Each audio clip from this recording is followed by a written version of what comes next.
Olá, tudo bem? O Vale Conexão está de volta aqui no canal Conexão em Jaguaribe, sempre às quartas-feiras, às 19 horas. É muito bom ter você, a sua família, os seus amigos aqui, ó, juntinho com a gente, juntinho comigo, nesse bate-papo divertido, inteligente e, acima de tudo, inspirador.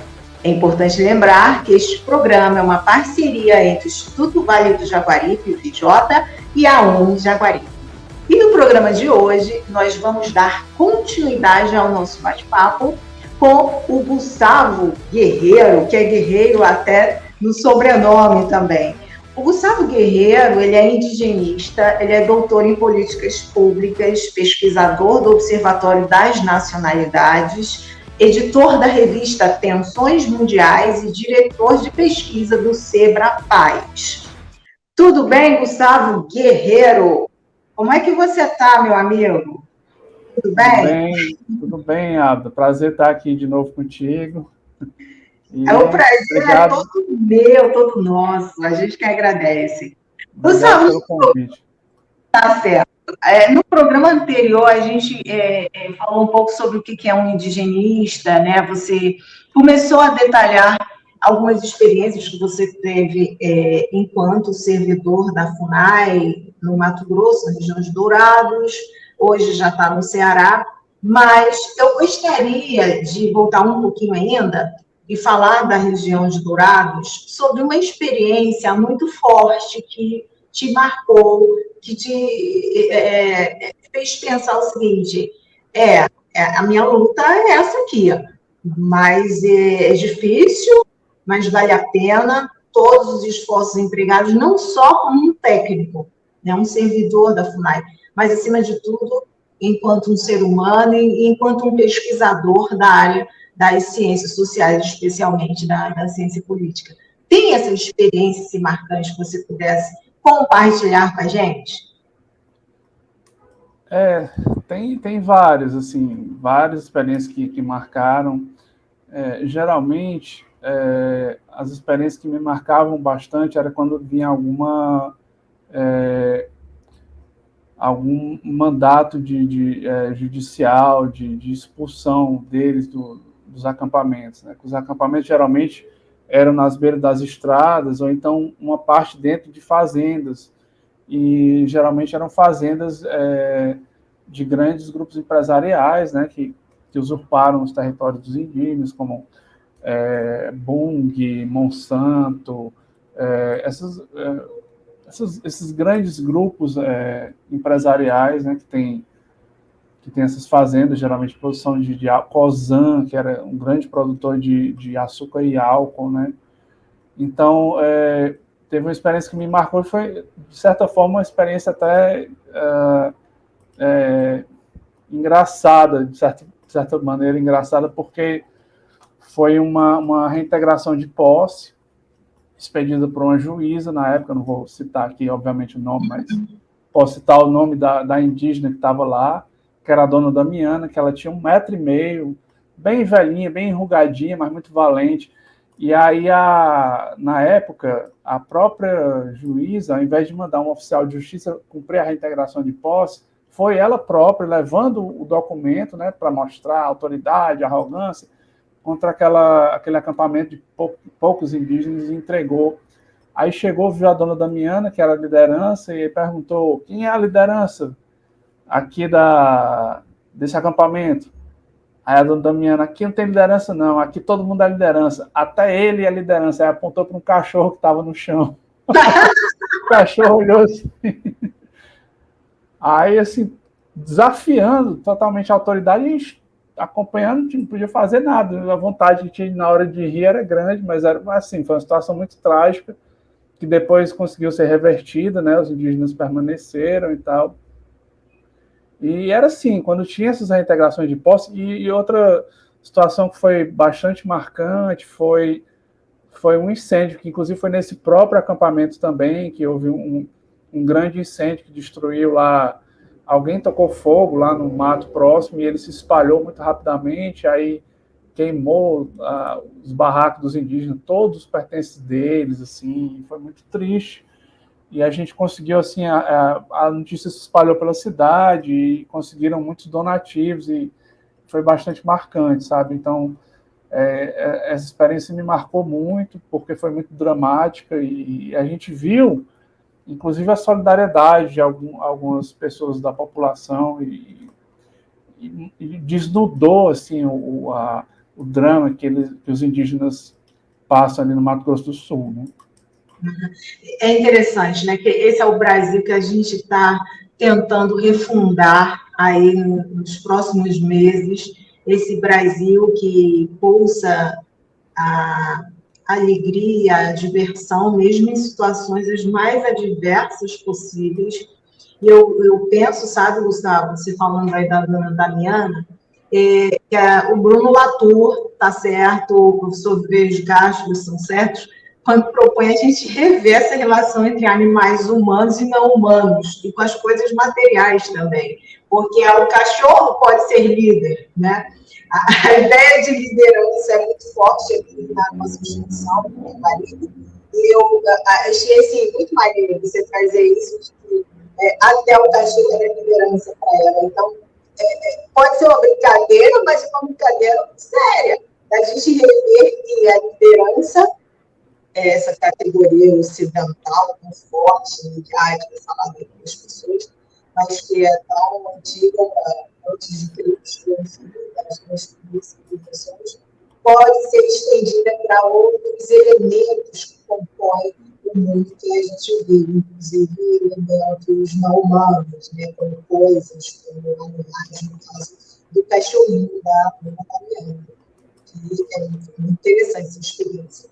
Mas, Gustavo, eu gostaria de saber se essas experiências, essas discussões que você trouxe agora no programa, elas fazem parte das suas pesquisas, né? Você pode fazer nacionalidades, né? Se você publica na revista Tensões Mundiais, eu acho que tem gente aqui curioso para saber mais dessas experiências, se são publicadas ou o que é que se passa dentro do observatório e na revista. O Observatório ele é um grupo de pesquisa multidisciplinar situado na UES, e ele não necessariamente é uma extensão da minha atividade indigenista, muito embora tenha diversos artigos sobre assuntos indígenas na revista. É um grupo que se dedica a estudar todos os fenômenos decorrentes daquilo que a gente entende por nação. O que é essa categoria nação, que organiza o mundo moderno nos seus mais diversos aspectos, né, político, econômico, cultural, e que organiza o próprio capitalismo. Então, nós somos classificados, né, se tiver que ter uma classificação da revista, no Qualis da CAPES, nossa melhor classificação é como uma revista de ciência política e relações internacionais. Então, a gente tem muita produção de discussões sobre blocos econômicos, tensões, o próprio nome Tensões Mundiais reflete um pouco a linha da revista, né? Então, tensões de âmbito internacional, mas também faz discussões sobre, como é que eu posso dizer, realidades nacionais. É uma revista que tem um olhar voltado aos pesquisadores do Sul, né? Principalmente América Latina e África. Então, a gente tem edições temáticas sobre o continente africano, sobre BRICS, tem edições temáticas sobre os militares, também tem uma edição que trata de assuntos militares. Assim, a propósito, antes de eu ser indigenista, não, ainda sou, né, pesquisador de assuntos militares. Inclusive o Manuel Domingues, que você conhece, que foi meu orientador a vida toda, né, e com o doutorado esse ciclo se fecha, organizou um livro agora intitulado Comentários ao Delírio Militarista, em que eu tenho um capítulo junto com a professora Adriana Marques e o próprio Manuel, intitulado Amazônia Verde Oliva, que vai discutir o papel dos militares, como é que eles projetam o poder militar a partir das discussões sobre a Amazônia e, consequentemente, sobre povos indígenas, né? E aí entra a discussão de soberania e tal. Então é isso, o Observatório é esse grupo, né, que edita essa revista, a Revista Tensões Mundiais, que é uma revista internacional, é uma revista naquela qualificação que sai o meio extraoficial, dos quais a gente é uma revista A2 internacional, então é uma revista muito bem qualificada. Eu tenho a honra de ser, junto com a professora Mônica Martins, os editores dessa revista, né? Então é isso, basicamente a gente faz essas discussões, né? É muito legal, eu quero aproveitar e mandar um abraço, um super abraço, né?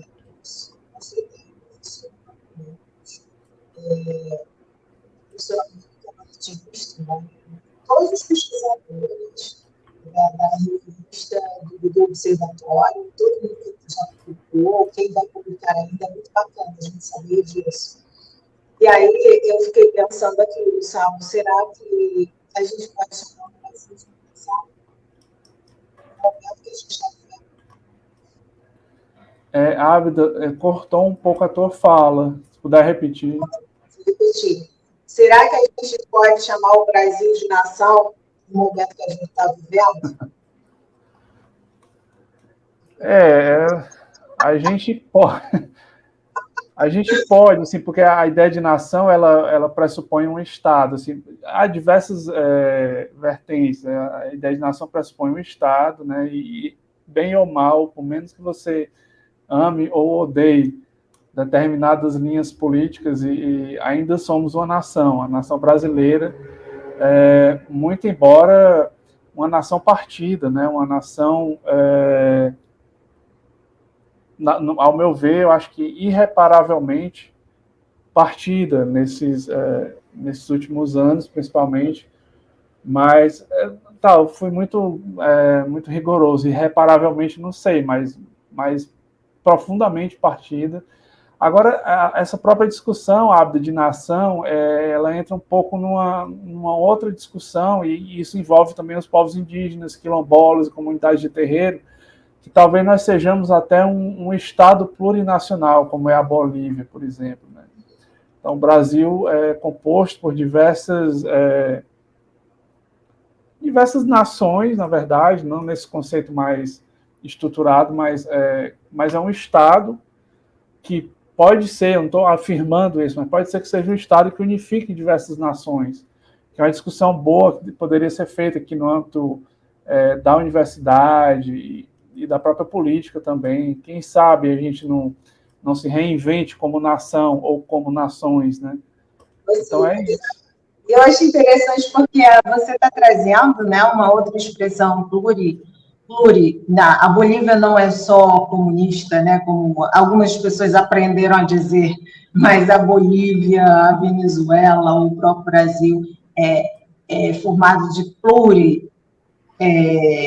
manifestações, expressões culturais, né, que são simbólicas ou materiais, e de formas de governo, de perspectivas de governabilidade também, que não é só dentro desse binarismo que é o capitalismo e o comunismo. Né? Então, achei interessante, mais uma palavra aí para as pessoas ressignificarem o seu vocabulário. Gustavo, o Sebrapaz, como é que ele entra na tua vida? Como que é o teu papel? Foi em decorrência do teu envolvimento com os povos indígenas? Como é que é isso para você? Assim, também não tem uma relação direta, assim, o Sebrapaz, ele é uma entidade internacionalista, né? A sigla significa Centro Brasileiro de Solidariedade aos Povos e Luta pela Paz. E é formada, na verdade, no pós-guerra, né? Quando terminou a Segunda Guerra Mundial, vários países montaram esses centros, né? E esses centros, eles se consubstanciam no Conselho Mundial da Paz, que é formado pelos diversos centros de solidariedade dos países, e aqui nós temos o nosso, no Brasil, que é a Sebrapaz, do qual eu sou diretor de pesquisa. Né? A gente, inclusive a presidenta do Conselho Mundial da Paz é a Socorro Gomes, que é uma paraense, que ela é brasileira, né, pelo próprio nome já diz tudo. E nós temos um presidente também, o Jamil Murad, foi deputado também. A gente a gente se dedica a essas discussões acerca da solidariedade internacional. Então, debates sobre a própria conflito agora Ucrânia e Rússia, a questão do povo sarauí, né, são etnias do Saara Ocidental tentando se libertar do domínio colonialista do Marrocos, a questão palestina também, tudo isso entra em nossas campanhas, discussões, debates, e a gente está, inclusive agora, nesse momento, nós estamos com a delegação nossa do SebraPaz na 22ª Assembleia do Conselho Mundial da Paz, que está acontecendo agora em Hanoi, no Vietnã, né? Temos 3 camaradas nossos que estão lá, e fazendo esse debate sobre imperialismo, sobre solidariedade internacional, sobre soberania dos povos, autodeterminação dos povos. Então, o SebraPaz serve para isso, né? Movimentar essas discussões, elaborar campanhas, fazer debates, e eu estou nessa. Isso também é uma coisa que não tem diretamente a ver com as questões indígenas, mas tem a ver, de um certo modo, com direitos humanos, né? Que é um tema transversal. Gustavo, o Paulo Freire falava em esperançar. As suas motivações e as lutas que você tem experienciado é uma forma de esperançar por um mundo completamente diferente do que a gente está vivendo hoje? Olha, você me conhece, eu sou comunista. Então, eu tenho como um horizonte uma sociedade que a solidariedade social seja o seu cimento, e não as relações mercantis, né, as relações materiais no sentido da troca mercantil, mas as relações materiais no sentido da solidariedade. Então, assim, a minha esperança, obviamente que eu não vou cometer devaneios, né, de achar que o mundo é rosa e tudo mais, mas a minha motivação nessas lutas é isso, de dar esses pequenos passos, e você traça o seu objetivo de vida fundamentado naquele horizonte que você coloca. É como Platão, a gente estudou Platão na graduação, né, colocou na República, né, você traça um horizonte que é a cidade, né, que é a cidade, talvez até no diálogo final da República, eles vão colocar se aquilo pode ser alcançável, se não é uma utopia, um devaneio e tal, e Platão vai dizer, olha, se vai ou se não vai, não sei dizer, mas o horizonte está colocado e é para ele que nós vamos caminhar. Então, a caminhada se dá nesse sentido. Então, a minha militância, né, meu projeto de vida pública, né, ela se dá nesse sentido. Obviamente que na esfera individual nós somos cheios de defeitos, cheios de contradições, enfim, às vezes a gente não se relaciona bem com o vizinho ou com o próprio familiar, mas quer o mundo ideal e tal. Mas, assim, a gente tem uma espécie de personalidade pública, né? E essa personalidade pública envolve principalmente a nossa militância, no caso meu específico, a minha militância, que se dá nessas ações políticas e no trabalho, inclusive é um trabalho politicamente muito engajado, se dá nessa perspectiva de que um dia a gente possa ter uma sociedade em que o ser humano não precisa explorar o outro ser humano. Isso. E é isso. Então, e eu fico até, assim, um pouco, como é que eu posso falar, chocado quando você fala em ser comunista hoje como se fosse um palavrão. Porque é um negócio assim, obviamente que teve experiências históricas que foram desastrosas, mas que não eram comunismo, eram experiências socialistas de determinado caráter, que essas próprias também são criticadas, enfim, mas que eu penso assim que no mundo capitalista não é possível ter justiça social, não é possível, por mais que você impute como perfeitos algumas experiências nacionais, a experiência geral internacional ela nunca vai ser perfeita. Então, você vai ter países subjugados, você vai ter o que acontece no continente africano, principalmente no subsaariano, que é a fome, as guerras tribais, guerras civis, toda aquela desgraça, e na América Latina também, nas nossas favelas, tudo isso é um reflexo desse sistema, que é um sistema de produção de desigualdade, de exclusão, de exploração, de humilhação e de morte. Então é isso, eu tento trabalhar nesse sentido aí, de contestação anticapitalista, né? Você fala do Platão, né? Então me veio a ideia assim, estamos constantemente entrando e saindo das cavernas da vida, que muitas vezes a gente termina entrando sem nem perceber, né?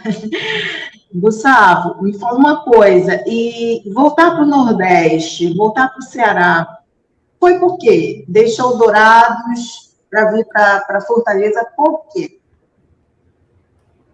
Eu tive uma série de problemas lá, porque lá quem trabalha na FUNAI é meio que odiado por esses grupos ruralistas. E esses grupos ruralistas, eles têm muito poder nas mãos. Eles têm TVs, têm rádios, têm capangas, eles têm como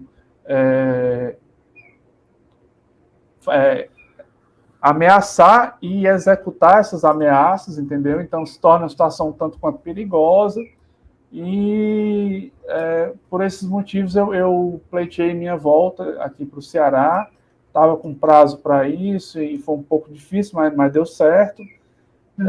E foi por isso. Então a volta se deu por isso. E aí tem diversos colegas que passam por situações também similares, né, de mudança e tal. Eu queria aproveitar que eu era daqui, então consegui voltar para o Ceará.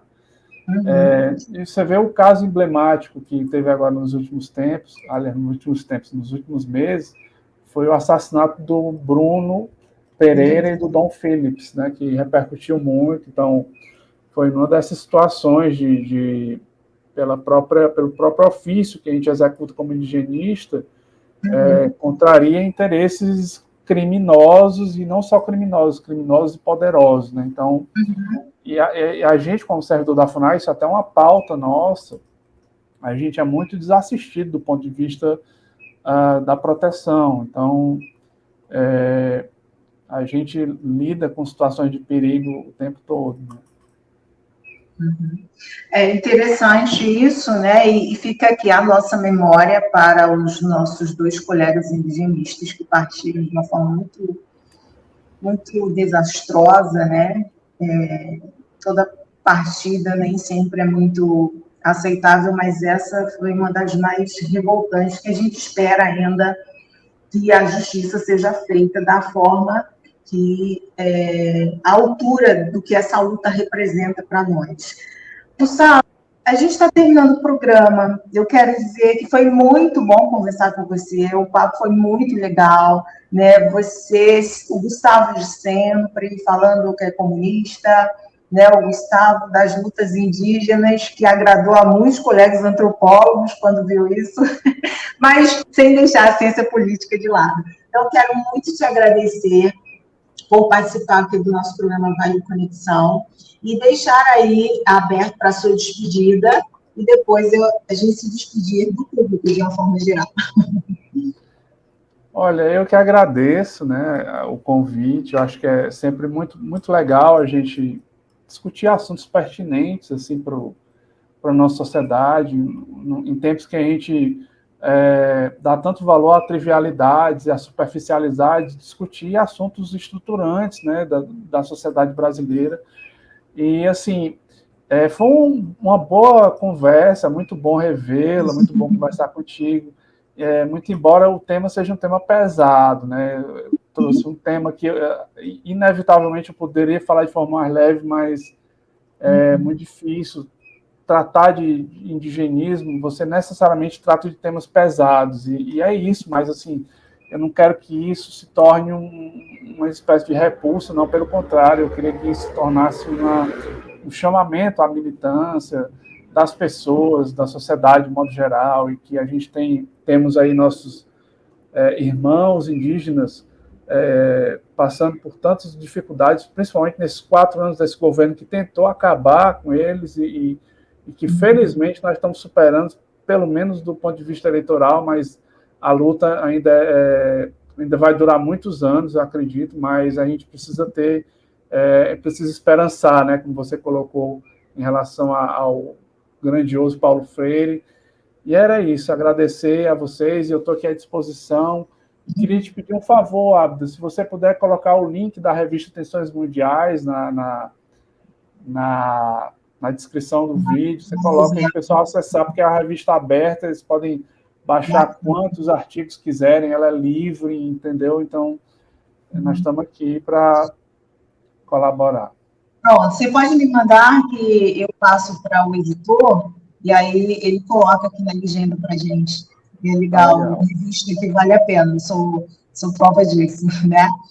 Bom, gente, e com as palavras do Gustavo, sempre muito fortes, muito interessantes, né? Mesmo a gente falando de dores, de sofrimentos, mas a gente soube respeitar esse lado, mas também sorrir no momento em que convinha, né, acima de tudo. A gente vai encerrando o nosso programa e contamos com likes de vocês, joinhas de vocês no canal Conexão em Jaguaribe, os comentários de vocês. Vocês podem procurar o Gustavo nas redes sociais, Gustavo Ferreira, né, e deixar alguma pergunta no nosso canal que a gente faça ver.